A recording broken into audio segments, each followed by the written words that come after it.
of Day 2 to a close, I wish to express my sincere appreciation to all of you for your active participation, thoughtful contributions, and unwavering commitment to the success of this historic event.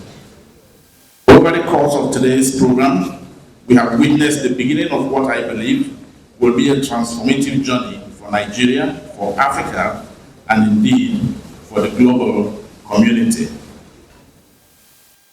This morning's session set the tone for purposeful engagement. From the goodwill messages to the presentation of IMILI's strategic plan for 2026 to 2030, we have gained clarity on this institute's vision, direction, and ambition. It is clear that IMILI is not just an institution, it is a platform for action, collaboration, and impact. The panel discussions that followed were particularly enriching. That's where I got all of the topics that I will play with much later. The conversations around private sector research partnerships, multimedia engagement, civil society collaboration, and the role of academia in bridging research gaps have reinforced a central truth. The success of media and information literacy cannot rest on one institution alone. It requires a whole of society approach.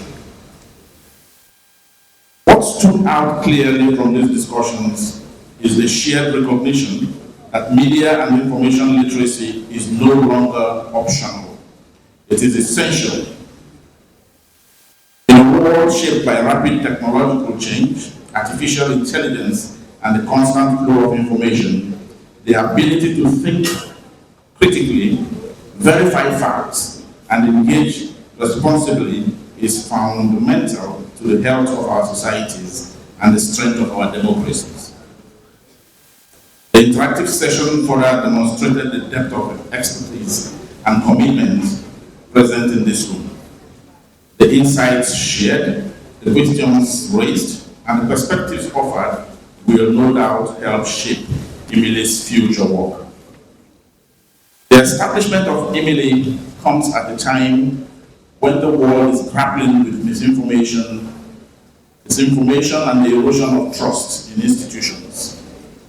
These are not abstract challenges.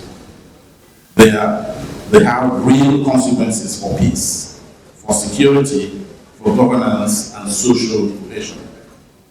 For Nigeria, this is also a moment of pride and responsibility. Hosting the world's first UNESCO Category 2 institute dedicated to media and information literacy places us at the forefront of a critical global agenda. It challenges us to lead by example, to invest in knowledge, and to uphold the values of truth, responsibility, and informed citizenship. I must also emphasize that the work does not end here. Today marks the beginning, not the conclusion of this journey. The real task lies ahead: implementation, partnership, and sustained commitment. As a ministry, we remain fully committed to supporting IMILI to achieve its mandate. We will continue to work with UNESCO, development partners, academic institutions, the media, and civil society to ensure that the Institute delivers meaningful and measurable impact. Let me to support the implementation of the UNESCO International Media and Information Literacy Institute, envisioned by partners and announced by Nigeria, including the UNESCO AOC IMILI network, that will further collaboration, advisory, consultancy, and serve as a global observatory on MIL scholarships. Our vision is a media and information literate world, a world that embraces the values of media and information literacy for the future that we want, a world that recognizes empirical evidence of media and information literacy impact on social life, and ensures that it is inclusively and sustainably rightfully accessible to all. Our mission is to strengthen research and cooperation that bolster MIL for all, for a just, peaceful, and sustainable future. Our focus areas. The International Media and Information Literacy Institute is a global observatory institute, monitoring media and information literacy development worldwide to track progress and identify emerging trends in information ecosystems. We are a research and policy hub, driving research excellence and policy innovation to strengthen institutional frameworks globally through evidence-based insight. As a catalyst for collaboration, we shall be fostering capacity building and cross-sector partnerships to scale media literacy initiatives effectively across diverse regions. Our core focus areas for impact will be on research, advancing academic excellence and professional development for education, for educators and policymakers to build a robust foundation for media literacy. In advocacy and policy, we shall be engaging stakeholders to integrate media and information literacy frameworks into national and international education agendas, ensuring systemic change. In the area of partnership, signature of all eyes, and this institute will be giving the direction on how to actually empower the citizens, how to assess, analyze, and also share information. I want to believe that from now, the whole world will feel the impact of this institute. And want to also believe that our citizens will be empowered and the society will be better for it. So on behalf of National Commission for UNESCO, with the mandate given to us, we congratulate the Ministry of Information and National Orientation. And I particularly want to also congratulate the former Minister of Information and Culture. And I'm glad to say that when we started this in 2017, I remember I devoted a whole National Council Information meeting in just Plateau State to address the issue of fake news. I thereafter went to the tour of all media houses, asking them to please join us in fighting fake news and disinformation. After we signed on a few media houses as partners.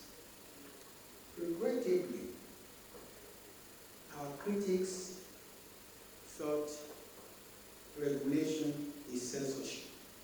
No, regulation is not censorship. We now live in a digital era where news travels so fast. And unfortunately, today, the way we share information, without even checking for the veracity of it, has caused many problems. So I was glad to hear or to listen to learn yesterday that the European Commission has found Meta, owners of Instagram, Facebook, liable for not restricting and regulating their platforms and making it available to children because of the inappropriate content they consume on it, because of the grooming, and that if that finding is confirmed, Meta will pay 6% of its global annual revenue. And that is going to run into billions of dollars. Now, I was in the London School of Economics Friday last week, and they had delivered a paper. And I said that the endsars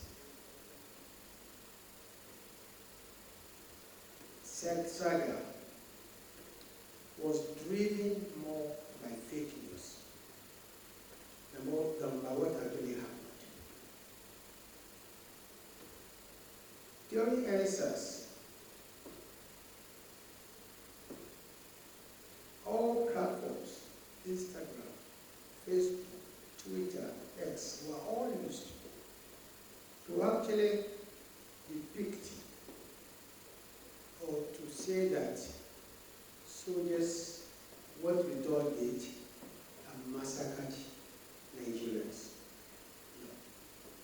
It never happened. Many people died during endsars, but not at the toll gate.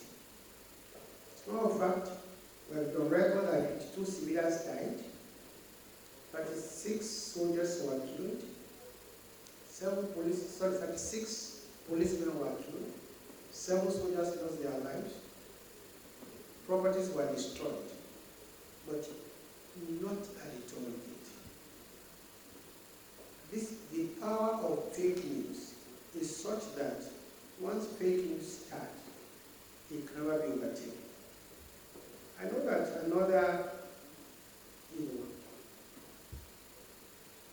another measure I took was not very popular, dealing with the Gen Zs and the younger elements, for the suspension of Twitter. We did not suspend Twitter because we wanted to shut down critics. No. We suspended the operations of Twitter because Twitter at that time became the platform of choice for anybody who wanted to destabilize Nigeria. And I said that one of the most difficult decisions I had to take as a minister was actually suspend the operations of Twitter. Because for 2 reasons. I knew that many young Nigerians use Twitter as a platform for their businesses. Many of them are influencers.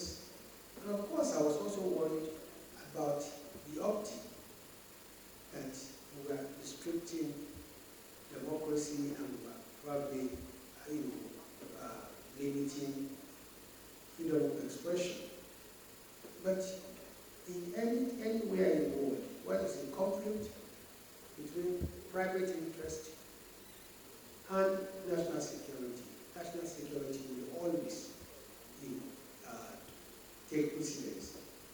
So After this, after we're done with the national pledge.